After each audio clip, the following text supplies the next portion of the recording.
안녕하세요. 아이 둘 키우고 있는 올해 40대 중반 여자입니다. 나름 현명하게 결혼 생활 하고 있다고 생각했는데 자기가 직접 해야 할 부모님 효도를 매번 저에게 강요하던 남편과 결국은 이혼하게 되었네요. 남편과는 인연이 꽤나 길어요.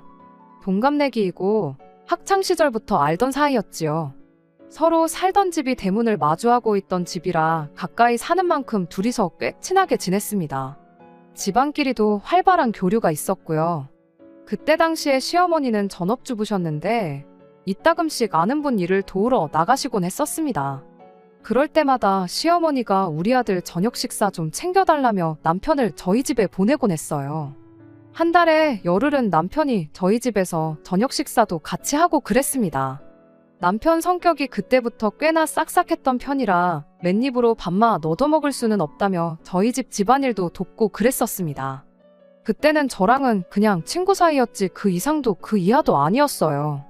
같은 학교를 다녔다 보니 학교에 같이 가고는 했는데 그때마다 다른 친구들이 둘이 사귀냐고 그런 농담 정도만 주고받던 사이였지요. 아무튼 제가 서울에 있는 대학교에 들어가게 되면서 저희 집이 아예 제가 다니던 학교 근처로 이사를 하게 되었습니다. 그리고 그 이후부터는 연락도 없이 지내게 되었어요. 그렇게 남편이라는 존재가 제 기억에서 희미해져 갈 때쯤 정말 우연한 기회로 남편을 다시 만나게 되었습니다. 과거 기억과는 사뭇 달라진 서로의 모습에 오랜만에 재회한 친구 사이가 결국엔 연인 사이로 발전하게 되었고요. 그렇게 2년 정도 만났나 저희 집에서 남편과 제가 연애를 하고 있다는 사실을 알게 되고부터는 저희 친정어머니가 은근히 제가 남편과 결혼하기를 원하셨어요. 어릴 적 기억에 싹싹하고 부침성 좋은 남편의 모습을 기억하고 계셨던 거죠. 양쪽 집안의 교류가 자주 있던 편이다 보니 시어머니도 저를 기억하고 계셨어요. 어렸을 때 가까이 살던 것부터 이렇게 재회하게 된 게 하늘이 점지해준 인연이라며 결혼을 환영하셨죠. 그때까지만 해도 시어머니의 아들을 향한 집착이 이 정도까지 심할 줄은 몰랐습니다. 그리고 그런 시어머니에 대한 남편의 마음 또한 어마무시하게 애틋하다는 것도요. 연애 초반에 저희가 이사를 나가고 몇 년 지나지 않아서 아버님이 돌아가셨다는 이야기를 들었어요. 일터에서 불의의 사고를 당하셨다고 합니다. 그래도 보상금이며 보험 같은 게 있어서 그동안 사는데 큰 고생은 안 하셨다고 해요. 그 직후에 그렇게 받은 돈을 가지고 서울로 삶의 터전을 옮기게 되었던 거고 그렇게 우연찮게 저를 재회하게 되었던 거였죠. 하늘이 맺어준 인연이라 떠들며 저희 결혼을 열렬히 환영해 주셨던 말과는 다르게 결혼 후 시간이 지남에 따라 저를 향한 시어머니의 태도는 그야말로 180도 돌변했습니다. 처음에는 이혼까지 해야 할 만큼은 아니었어요. 딱히 못되게 한 것도 없지만 그렇다고 해서 저한테 엄청나게 잘해주거나 하지는 않았죠. 그냥 보통의 평범한 시어머니와 며느리 관계였다고 보시면 될 것 같아요. 아무리 오래전부터 알았고 집안끼리도 왕래가 있었다고 한들 그게 꼭 저와 시어머니가 고부관계가 아니라 모녀관계 같을 필요는 없는 거잖아요. 시어머니가 어떤 며느리상을 원했는지는 모르지만 저는 딱 남들 하는 만큼만 했어요. 제 스스로 시어머니한테 엄청 잘했다고 자부하지는 못하지만 남들 하는 만큼 이상은 했다고 생각합니다. 굳이 명절이나 생신, 어버이날 같은 날만 아니라 한 달에 2번 이상은 꼭 시댁에 인사드리러 들렀어요. 꼭 주말이 아니더라도 퇴근길에 남편과 함께 시댁에 다녀오고 그랬죠. 아무래도 아들 장가 보내고 혼자 지내게 되셨으니 혼자 지내는 게 외롭진 않을까 싶어서 친정보다 더 많이 신경을 썼습니다. 이만큼 신경을 써주는 걸 고마워하라고 남편에게 생색 한 번 낸 적 없었어요. 지금 와서 생각해보면 치사해 보일지라도 생색은 좀 낼 걸 그랬나 봐요. 그랬다면 제가 이만큼 시어머니를 신경 쓰고 있었다는 걸 당연하게 여기는 게 아니라 눈꼽만치라도 고마워하거나 했을 수도 있었을 텐데 말입니다. 아무튼 이 정도까지 제가 해서 그랬던 건지 그때까지는 시어머니도 정신이 멀쩡해서 그랬던 건지 모르겠지만 결혼 생활 초반에는 시어머니와는 달리 큰 문제가 없었어요. 아니, 없었다고 저 혼자 착각했던 걸 수도 있습니다. 매번 남편과 시댁에 그렇게 방문을 했을 때면 시어머니는 항상 아들인 남편 걱정만 그렇게 해대셨거든요. 그냥 해주는 걱정이면 안부인 사 정도로 받아들이겠는데 시어머니는 늘 저를 앞에다 두고 남편한테 살이 좀 빠진 것 같다느니 끼니는 제대로 챙겨 먹고 다니고 있냐느니 하면서 질문을 하셨어요. 그때는 왜 그걸 저한테 내 아들 굶기지 말고 밥 좀 잘 챙겨주라고 눈치를 주는 거라는 생각을 못했는지. 뭐 그때 알았다고 한들 시어머니가 남편 밥 잘 좀 챙겨주라고 했다 해서 이혼까지 하지는 않았을 테지만요. 아무튼 시어머니가 조금씩 돌변하기 시작한 건 우리 쌍둥이 아이가 생기면서부터였습니다. 저희가 그때 당시에는 차가 없었거든요. 저희 집에서 시댁까지 대중교통으로는 40분 정도 거리였는데 부름배 이끌고 지하철 타고 가기에는 무리가 있었어요. 그 덕에 매달 두어 번은 꼭 다녀오던 시댁에 다니는 횟수가 점점 줄어들게 되었습니다.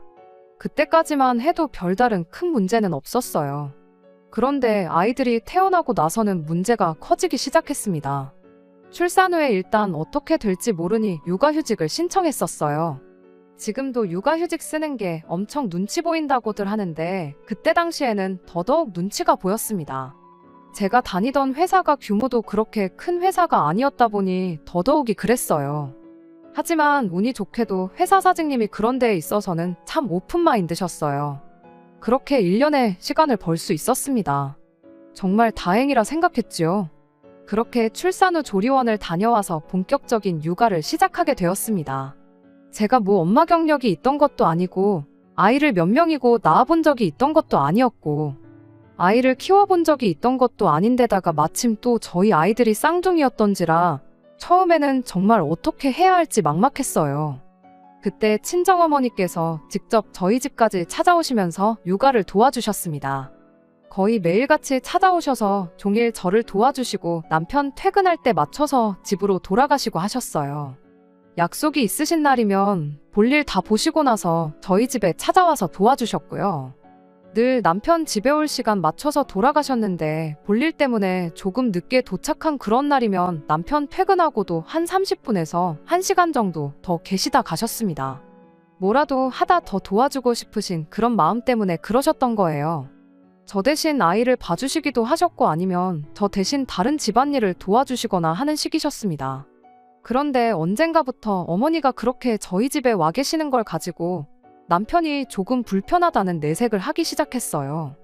힘들게 일하고 퇴근해서 집에 왔는데 장모님 계시면 쉬는 게 눈치가 보인다고요.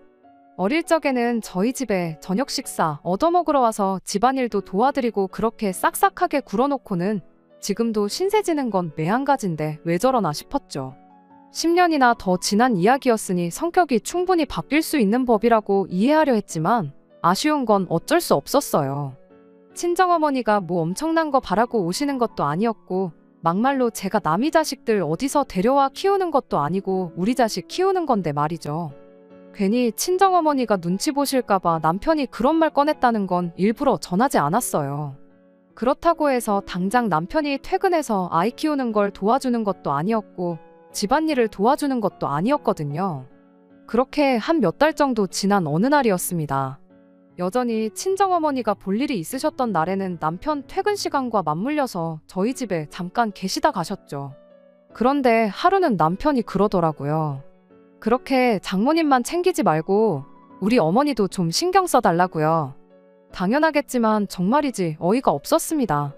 친정어머니가 저희 집에 뭐 놀러 오시는 것도 아니고 육아며 집안일이며 잔뜩 도와주시고 고생이란 고생은 다 하고 가시는데 그걸 두고 제가 친정어머니만 챙긴다고 말하는 게 웃기지도 않더라고요. 제가 대번에 날카로워져서 시어머니도 신경 써달라는 게 무슨 말이냐고 물어봤어요. 그랬더니 우리 어머니 집에서 혼자 지내시는데 얼마나 외로우시겠냐고 요즘 제대로 찾아뵌 적도 없는데 좀 신경 좀 써주면 좋겠어서 꺼낸 말이다 하더라고요. 그냥 듣고 넘기긴 그래서 남편한테 곧바로 한마디 했어요. 친정어머니가 여기 오셔서 뭐 놀다가 가시는 줄 아느냐고 참 어이없다고요. 당신 퇴근하고 와서 우리 엄마가 계신다고 해서 뭐 집안일을 도와주는 척이라도 하는 것도 아니지 않냐고. 집에 와서 씻고 나와 나나 우리 엄마가 차려준 밥 먹고 나서 소파에 앉아서 TV 보는 게 전부이지 않느냐. 가만히 있어도 알아서 해주는 사람이 둘이나 되는데 불편하기는 뭐가 불편하다는 거냐고 그렇게 따져 물었죠. 안 그래도 친정어머니가 땡전 한 푼 안 받고 안 하셔도 되는 고생을 사서 하시는 모습 보면 자식된 마음으로 죄송스러운 마음뿐이었는데 잘 됐다고. 이참에 시어머니한테 혼자 계시는 게 외롭고 쓸쓸하면 우리 집으로 오시라고 하라 했어요. 와서 친정어머니가 하시듯이 집안일도 도와주고 아이 돌보는 것도 도와주시고 그러면 되는 거 아니겠냐고. 그러면 공평한 거 아니냐고요. 그랬더니 남편이 뭐가 그렇게 고가운지 아무 말도 안 하고 어금니만 꽉 깨물고 가만히 있더라고요. 그래서 한마디 더 했습니다. 그리고 그렇게 어머니 걱정돼서 챙기고 싶으면 당신이 시댁 가서 직접 챙기면 되지. 왜 나한테 그러냐고 했어요.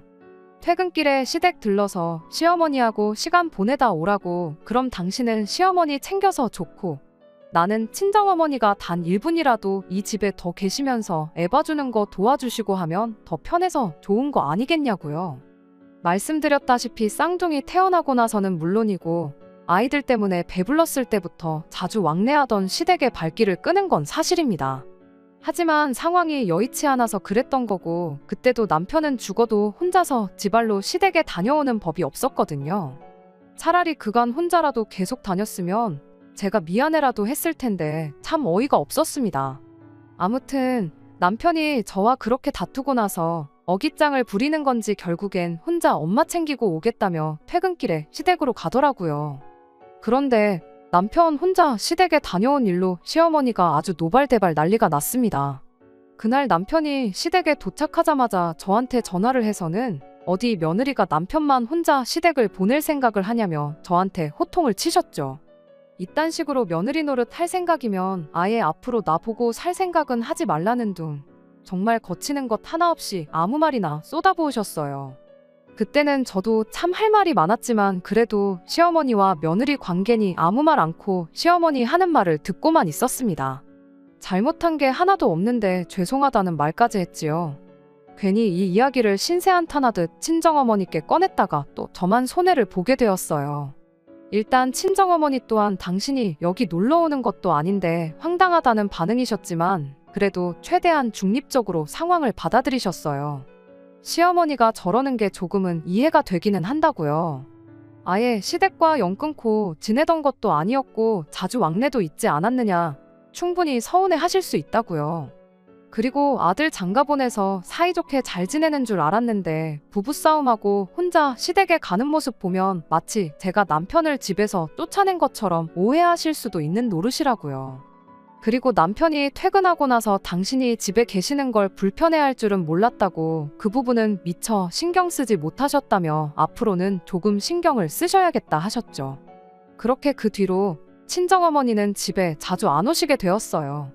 꼭 제가 도움이 필요한 날에 미리 전화를 주지 않는 한 먼저 찾아오시는 일이 없었죠. 그리고 시댁에 방문하는 날에 제가 미리 연락을 드리면 주말이 되었든 평일이 되었든 시간 맞춰 오셔서 저 대신 아이들을 봐주시고는 했어요. 결과적으론 저만 힘들어졌죠. 친정어머니가 안 오신다고 남편이 육아를 도와주거나 한 건 아니었으니까요. 일단은 제가 전업주부고 남편 외벌이로 생활을 하던 상황이었는데 남편이 혼자서 돈을 벌어오는 만큼 육아를 안 도와주는 걸 가지고 서운하기는 했을지언정 문제를 삼거나 할 생각은 없었습니다. 그리고 친정어머니가 더 모소시게 된 것 또한 언제까지 엄마가 자기 자식들 키우는 걸 쌍둥이라는 핑계로 계속 친정어머니를 집으로 불러내 고생시킬 수도 없는 노릇이기도 했고 그간 친정어머니 도움받으면서 육아와 집안일을 병행하는 게 손에 익기도 했다 보니 시간이 지남에 따라 그건 익숙해져 갔어요. 그렇게 출산 전에 하던 것처럼 시댁에는 달에 2-3번씩 방문하게 되었는데 시어머니는 좀처럼 토라진 그 마음을 풀지를 않았습니다. 시댁 갔을 때 시어머니 입에서 좋은 이야기를 들어본 게 손에 꼽을 정도였어요. 쌍둥이 출산하고 나서 제가 살이 많이 붓기는 했습니다. 그런데 그건 남편도 마찬가지였어요. 제가 원래 조금 마른 체형이었고 남편은 덩치가 좋은 편이어서 남편은 그대로인데 저 혼자만 살이 붙은 것처럼 보였을 수도 있다고는 생각합니다만 시어머니는 그런 저를 보고 매번 꼬투리를 잡아댔습니다. 좋은 거 혼자만 먹고 다니지 말고 네 남편도 좀 나눠주라면서 그렇게 시비를 거셨어요. 우리 아들은 피죽도 못 얻어먹은 사람 마냥 하루가 다르게 말라비틀어져 가는데 너는 어떻게 볼 때마다 살이 더 찐 것 같냐고. 대놓고 저 기분 나쁠 말들만 골라서 서슴지 않고 하시곤 했습니다. 처음에는 시어머니가 얼마나 저한테 삐졌으면 뒤끝을 저렇게 부리나 싶었죠. 그냥 그동안 쌓인 거 분풀이 하는 거라 생각해서 그렇다 할 대응도 하지 않았어요. 시간이 지나면 저러는 것도 줄어들겠지 싶었는데 애석하게도 1년이고 2년이고 시간이 지난다고 해서 심해지면 심해졌지 나아지는 거 하나는 없더군요. 뭐가 됐든 간에 사소한 거 꼬투리 잡아서 저한테 싫은 소리 하는 게 일쑤였고 심지어는 우리 아들 장가 잘못 보내서 고생만 시키고 있구나 이런 말까지 했던 적도 있습니다. 그런데 그간 시르소리를 하도 많이 들어서 그랬나 제 귀에도 딱지가 앉은 것 같더라고요. 시어머니가 그 어떤 소리를 해도 저한테는 더 이상 그게 상처가 되지가 않았던 거예요. 물론 잔소리 듣고 그러는 그 순간만큼은 또 저러시네 싶어서 짜증이 나긴 했지만 제 성격이 원래도 조금 무던한 편이고 막말로 제 앞에서 아들 장가 잘못 가서 고생한다는 말은 꺼내면서도 직접적으로 이혼을 하라던지 이혼을 시켜야겠다던지 이런 이야기는 따로 꺼내질 않으셨다 보니 그냥 버릇처럼 꼬장을 부리시는 거구나 하고 가볍게 넘겼어요. 원래도 홀어머니가 조금 그런다잖아요. 특히나 자식 결혼시키고 나이 먹고 나면 더 심해진다고요. 고독이 사람을 더 날카롭게 만드는 거라 생각했고 말만 기분 나쁘게 할 뿐이지 직접적으로 저한테 해를 끼치는 건 없었다 보니 그냥 그러려니 하고 넘겼습니다. 그리고 사실 그때 당시에는 애들 때문에라도 이혼 생각은 아예 하지도 않았었어요. 육아휴직 끝날 때쯤 되어서 친정어머니께서 아이를 당신이 봐줄 테니 저보고 복직을 하라고 하셨지만 막상 친정어머니가 아이를 봐주시게 된다고 해서 저희 집안 형편에 어머니한테 돈 얼마 드릴 만큼 여유로운 상황도 아니었고 게다가 한 명도 아니고 두 명인데 그런 고생과 부담을 지어드리는 거야말로 못할 짓이라 생각해서 복직을 포기하고 전업주부의 삶을 살면서 아이들을 키우기로 정했던 거예요. 그렇다 보니까 솔직히 시어머니가 기분 나쁜 소리 몇 마디 한다고 해서 이혼까지 할 엄두가 안 났다고 해야 할까요? 어차피 시어머니 저러던 게 하루 이틀일도 아니고 저도 그만큼 저런 게 익숙해졌다 보니 어느샌가 한 귀로 듣고 한 귀로 흘릴 만큼 나름대로의 노하우가 생겼기도 하고요. 아무튼 그렇게 재작년까지 혼자 힘으로 아이들 키우다가 언제부턴가 내가 계속 전업주부로 지내야 할 이유가 있나 하는 생각을 갖게 되었어요. 애들도 클 만큼 커서 학교 끝나면 바로 학원을 나가고 그랬다 보니 제가 집에서 밥하고 빨래하고 그러는 것보다야 저금도 모자란데 애들 대학 들어갈 때 대비해서 학비라도 좀 벌어놓는 게 좋겠다 싶어 그때부터 일을 다시 시작했어요. 아이들 태어나기 전에 다니던 회사랑 비교해보면 그때 다니던 회사도 규모가 작은 회사였지만 지금 다니고 있는 회사는 그때 다니던 곳보다도 더 작은 회사였습니다. 그래도 이렇게 일을 하면서 경력을 쌓을 수 있다는 사실만으로도 감지덕지였지요. 아무튼 제가 다시 일을 시작했다고 해서 시댁의 발길을 끊거나 한 건 아니었어요. 하지만 작년 말부터 또 하나 달라지기 시작한 게 있었는데 그건 시어머니한테서 저한테 직접 걸려오는 연락이 부쩍 늘었다는 겁니다. 그전까지는 저랑은 따로 전화 한 통 한 적이 없었거든요. 안부 전화 해봐야 잔소리밖에 안 하시니 그건 남편한테 직접 하라고 시켜놓은 상태였다 보니 직접적으로 시어머니와 전화 연락을 했던 적은 정말 지난 10몇 년간 손에 꼽을 정도였어요. 그러다 작년 말부터 시어머니한테서 먼저 전화가 걸려오는 일이 늘어나기 시작한 겁니다. 매번 전화해서 저한테 하는 말이 여기가 아프다, 저기가 아프다 그런 이야기 뿐이었어요. 말씀드렸다시피 시댁이 저희 집에서 대중교통으로 40분 거리거든요. 맘먹으면 못 찾아갈 거리는 아니었지만 그렇다고 해서 여기 아프다 저기 아프다 할 때마다 시댁 찾아가서 병원 모셔다 드리고 할 형편은 못 되었지요. 더더욱이 저는 그때 이미 일을 시작한 시기였다 보니 시어머니 병원 모시고 가겠다고 회사에 아쉬운 소리도 하고 싶지 않았고요. 그런데 틈만 나면 그렇게 여기저기 아프다는 식으로 전화를 해대니 저도 불편하고 그래서 아예 날 잡고 회사에도 월차를 내서 시어머니 모시고 병원에 검진받으러 한번 다녀올 생각이었습니다. 그런데 막상 병원에를 다녀오자는 말을 꺼내니 멀쩡한 사람을 환자를 만들고 있냐며 싫다고 고집을 부리더라고요. 아프면 병원을 가셔야지 왜 저한테 전화를 하시냐, 저랑 전화통화한다고 낫는 것도 아니지 않냐 따져 물어도 저 시어머니 고집을 누가 꺾을 수 있었겠나요.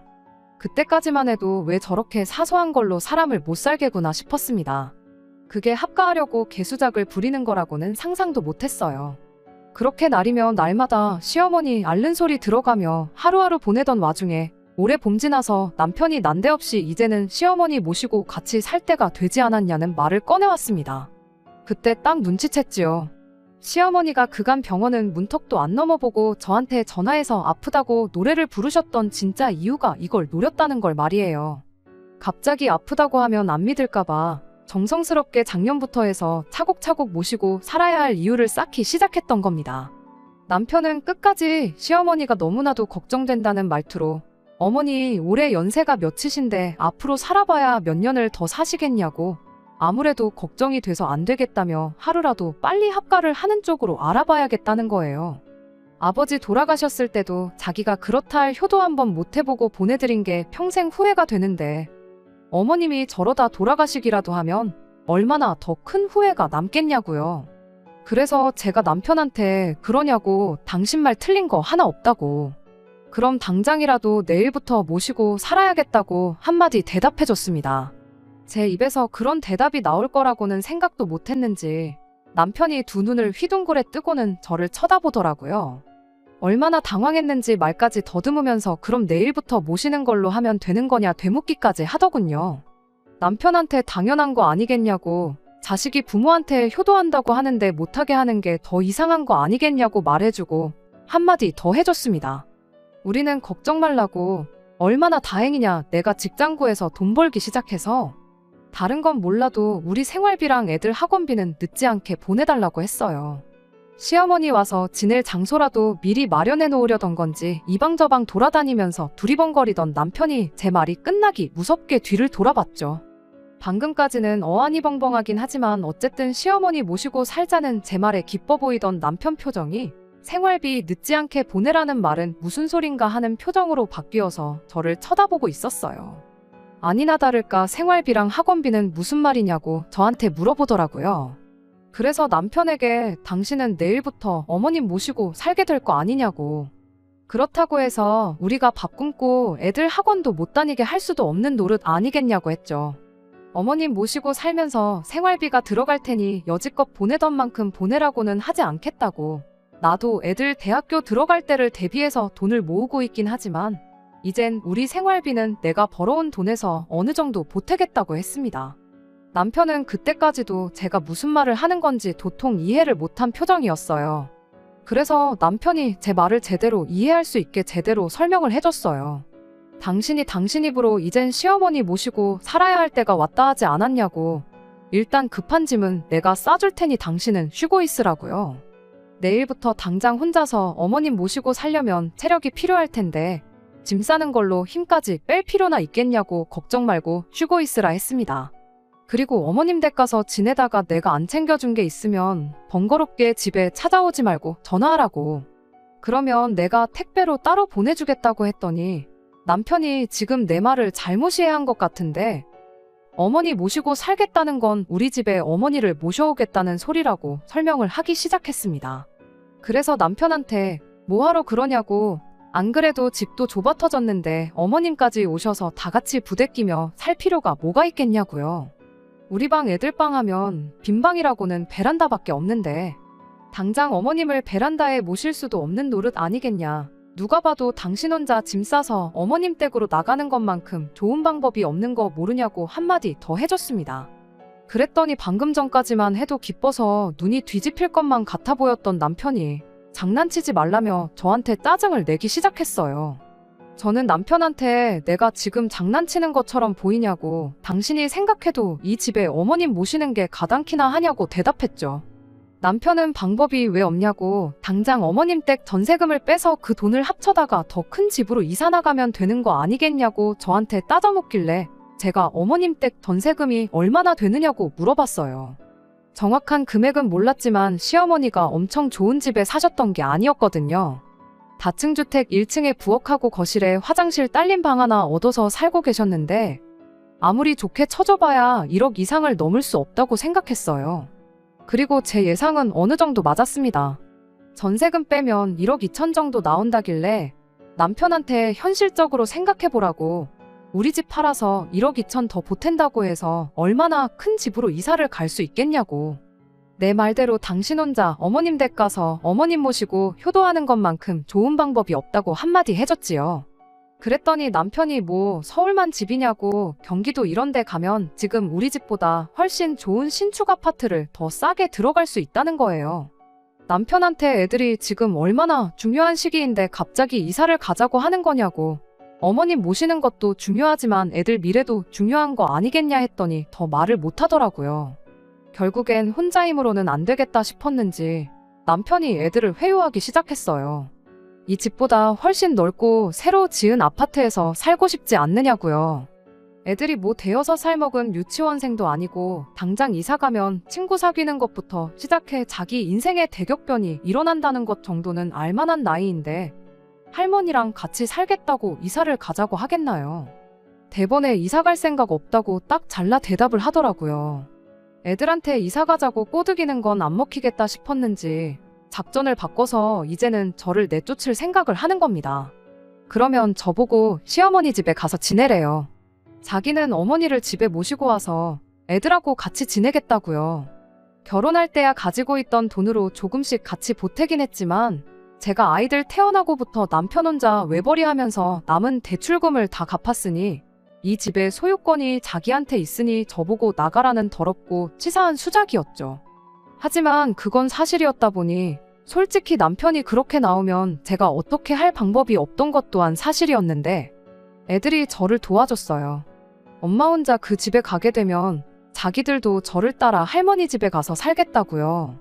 남편이 애들 반응에 당황해서는 그렇게 되면 이사 가는 거랑 똑같은 거 모르냐, 가서 친구도 새로 사귀고 그래야 한다 겁을 주기 시작했어요. 그런데 아이들이 남편한테 아빠랑 할머니랑 사는 것보다는 그 편이 낫다고 딱 잘라서 말을 하더라고요. 그거 보니 얼마나 속이 후련하고 애들이 대견스럽던지. 애들이 저러는 것도 이해가 가요. 아빠라고 애들이 싫어하고 그러는 건 아니지만 여지껏 애들 케어하는 건 저 혼자만의 몫이었잖아요. 시작한 지 얼마 되지는 않았지만 제가 다시 일을 하면서도 아이들 케어는 여전히 저 혼자 해야 했고요. 그렇다 보니 애들한테는 아빠보다는 제가 더 소중한 존재였던 거예요. 거기에 맨날 엄마한테 싫은 소리만 해대는 할머니는 애들 입장에서는 세상에서 제일 좋은 엄마를 괴롭히는 사람이고 같이 살고 싶지 않은 사람일 뿐. 그 이상도 그 이하도 아니었지요. 남편을 제외한 이 집에 있는 모든 사람들이 하나같이 시어머니랑 살기 싫다는데 거기서 남편이 혼자 고집 부린다고 해서 될 일이 아니었습니다. 결국엔 남편이 혼자 폭발을 해서 저한테 큰 소리를 치기 시작했어요. 너는 엄마가 돼서 애들 교육을 어떻게 시켰길래 부모 소중한지도 모르는 후레자식으로 키워놨냐고요. 이 인간이 애들 듣는 데서 못하는 말이 없다고 당장에 멱살 잡고 방으로 끌고 들어갔어요. 방에서도 남편이 성질 부리는 건 여전했습니다. 당신이 평소부터 애들한테 할머니를 나쁜 사람이라고 세뇌를 시켜서 저러는 거 아니겠냐며 할 말 못할 말 가리지 않고 생각나는 대로 쏟아내는데 그 꼬라지가 마치 시어머니하고 완전 똑같아 보이더라고요. 그래도 일단은 최대한 이성적으로 남편에게 한마디 했어요. 이 집에 모시나 당신이 어머님 집에 들어가서 혼자 어머님을 모시나 나는 시어머니 모시는 데 있어서 눈꼽만큼도 도와드릴 생각이 없다고. 그런데 뭐가 아쉬워서 계속 이 집에 같이 모시려고 하는 거냐 했더니 남편이 얼굴이 시뻘개져서는 입에 개거품까지 물면서 내가 밥을 할 줄 아는 것도 아니고 집안일을 능숙하게 하는 것도 아닌데 나 혼자서 어머니를 어떻게 모시냐고 따지는 거 아니겠어요? 그래서 말 한 번 잘했다고 당신도 못하는 걸 왜 나한테 시키려고 하는 거냐고. 당신이 못하는 걸 내가 대신 해주는 건 효도가 아니라 대리효도라고 딱 알려줬어요. 나는 모셔도 내 부모님 모실 거지 시어머니 밥 해주고 빨래 해주고 하면서 같이 살 생각은 추워도 없다고요. 뭐라고 효도는 셀프인 거 모르냐고 그 말 명심하고 당신이 직접 할 거 아니면 모시자는 말도 꺼내지 말라고 했습니다. 그랬더니 남편이 나름 초강수를 내더라고요. 아니, 남편 입장에서야 초강수였지 제가 볼 때는 자충수에 불과했지만 말이지요. 난데없이 남편이 애들 아빠 없이 키우고 싶냐고 겁을 주더군요. 이혼하겠다는 소리였죠. 시어머니 우습게 보는 마누라, 애한테 할머니 나쁜 사람이라고 세뇌시킨 마누라는 필요 없다고. 보아하니 애들도 당신 따라갈 것 같은데 당신 소원대로 어머니는 나 혼자 모실 테니 한번 서로 죽고 못 사는 식구들끼리 똘똘 뭉쳐 잘 살아보라는 거예요. 저는 남편한테 고민할 것도 없이 그러자고 대답했습니다. 사실 남편이 진짜로 제 말 듣고 군소리 없이 혼자 시어머니를 모시러 갔다고 치면 남편 없이 애들하고만 살게 되는 건데 다를 게 없는 거잖아요. 시어머니 안 모셔주면 이혼하겠다는데 제가 굳이 이 결혼을 억지로 유지하겠다고 어머님 모셔줄 테니 이혼만큼은 하지 말아달라고 납작 엎드릴 필요도 없는 거라 생각했죠. 아이들 태어나고부터 여태까지 시어머니가 저를 두고 막말을 쏟아부을 때 그러지 마시라고 한마디 하기는커녕 중간 역할 하면서 시어머니와 저 사이의 관계를 조금이나마 좋게 만들려고 노력한 적 없는 사람인데 그때 당시야 제가 직장까지 그만두면서 육아를 했고 아이들 생각하면 이혼할 엄두가 나지 않았을 뿐인데 이젠 저도 벌이가 있고 아이들도 클 만큼 컸잖아요.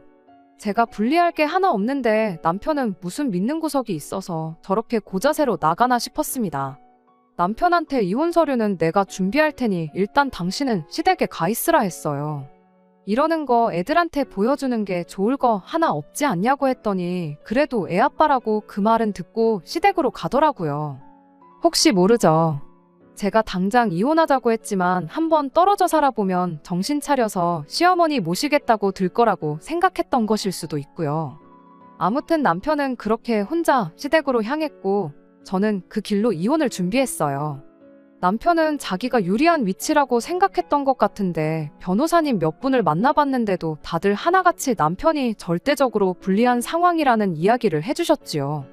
그렇게 이혼 서류 준비해서 남편 앞에 들이밀었더니 남편이 이건 예상 못했다는 표정으로 잔뜩 당황을 했어요. 기어이 애들을 아빠 없이 키울 생각이냐고 또 아이들을 방패로 삼길래 시어머니 모시고 살면서 매일같이 엄마 당하는 꼴 보여주고 당신하고 박 터지게 싸우는 꼴 보여주는 것보다는 이 편이 더 나은 것 같다고 도장 하나 찍으면 되는 건데 뭐 이렇게 말이 기냐고 쓸데없는 소리 그만하고 얼른 사인이나 하라고 했어요. 남편은 자기가 처한 입장을 아직도 이해 못했던 건지 끝까지 센 척을 하더라고요. 네가 이 집에 한 게 뭐가 있냐고 재산 분할을 받아갈 생각을 하냐. 누굴 호구로 알고 있냐며 사인을 거부했습니다. 저는 다 변호사님들한테 상담받고 해서 정한 재산 분할 비율이었거든요. 변호사님이 5대5로 받아도 아쉬울 게 없는 상황이라 했는데 저는 향후 남편이 보내야 할 양육비까지 계산해서 일부러 욕심내지 않고 아이들과 살 곳 정도만 마련할 수 있게 25% 정도만 잡았었거든요. 그런데 남편이 땡전 한 푼 줄 수 없다고 나오니 결국 소송전으로 갈 수밖에 없었습니다. 그렇게 저희는 이혼을 하게 되었어요. 법원에서 정해준 재산분할 비율은 6:4로 제가 4남편이 6이었습니다. 변호사님 말대로 5는 아니었지만 남편이 고집 부린 덕에 당초 생각했던 것보다 훨씬 더 많은 돈을 분할받게 되었어요. 아직 대학교 가려면 몇 년이나 더 남은 아이들 키우는데 매달 보내야 하는 양육비는 물론이고요. 제가 조금 욕심부리면 얼마 위자료까지 청구할 수 있었는데 이혼하면서 받은 정신적 스트레스를 견디기가 힘들어서 위자료까지 뜯어내는 건 포기했습니다. 하지만 예상보다 재산 분할을 더 받을 수 있었던 덕분에 저희가 이사할 필요까지는 없었습니다. 제가 직장이 있으니 대출을 받을 수 있어서 남편한테 줘야 할 돈은 대출받아 줘버리고 집을 제가 갖는 걸로 했어요. 남편도 시어머니랑 단 둘이 살기엔 집이 너무 넓다 생각했는지 생각보다 쉽게 이 제안을 받아들였고요. 그렇게 치열한 개싸움 끝에 남편과는 이혼하게 되었습니다. 진작 이렇게 되었어야 했는데 뭘 그렇게 질질 끌었나 싶기도 하고 한편으로는 싱숭생숭하기도 하고 정말 이 기분을 어떻게 표현해야 할지 모르겠네요. 괜찮다고 생각했는데 막상 남편 말대로 한참 예민할 때인데 아빠 없이 자라게 만든 게 애들한테는 너무 미안하기도 하고요. 그래도 이왕 이렇게 된 거 한번 열심히 살아보려고 합니다. 안녕하세요. 이혼까지 다 했는데 이렇게 3개월도 안 돼서 후기를 보내게 될 줄은 몰랐습니다. 얼마 전 남편을 만났는데 그 이야기 해드리려고 이렇게 다시 찾아왔어요. 주말에 애들하고 저녁 먹고 쉬고 있는데 벼랑간 현관문 비밀번호 누르는 소리가 나더라고요. 몇 번을 틀리는데도 계속 누르길래 잔뜩 겁먹고 있었는데 인터폰 켜보니까 남편이었어요. 갈라서자마자 비밀번호부터 바꿔버렸는데 지난 비밀번호 눌러대니 문이 안 열릴 수밖에요. 아무튼 남편한테 연락도 없이 무슨 일로 왔냐고 애들 보고 싶어서 온 거면 다음부터는 정해진 날짜에 오라고 한마디 했더니 다짜고짜 제 앞에 무릎을 꿇더니 자기가 정말 전부 다 미안하다며 저한테 살려달라고 사과를 하기 시작했어요. 갑자기 눈물 콧물 짜며 살려달라는데 자초지종이 뭔지나 물어봤죠. 이혼 과정에서 어떻게 저한테 재산 분할 하나도 안 해주고 위자료까지 뜯어보겠다고 편먹고 열심히던 두 모자가 이혼하고 나서 오히려 예상했던 것보다 더 많은 재산 분할을 해주게 되니 그걸 이유로 둘이 사이가 틀어졌나 보더라고요.